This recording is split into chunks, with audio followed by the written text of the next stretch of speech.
आणि 18 तारखेला उमेदवारी अर्ज भरला जाईल आणि 18 तारखेपासून म्हणण्यापेक्षा आम्ही कालपासूनच प्रचाराला सुरुवात केली की तटकरे साहेबांना कमीत कमी 2 लाखाच्या पुढे या संपूर्ण मतदारसंघातून आणि त्याहीपेक्षा महाड विधानसभा मतदारसंघातून जास्तीत जास्त लीड मिळवून देण्याची जबाबदारी आम्ही सगळ्या शिवसेनेच्या युवासेना महिला आघाडी आणि शिवसेना आम्ही सगळ्यांनी घेतलेली आहे।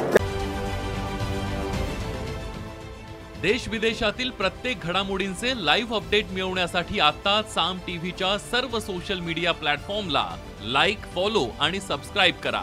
तसंच सर्व नोटिफिकेशनसाठी बेल आयकॉन प्रेस करायला विसरू नका।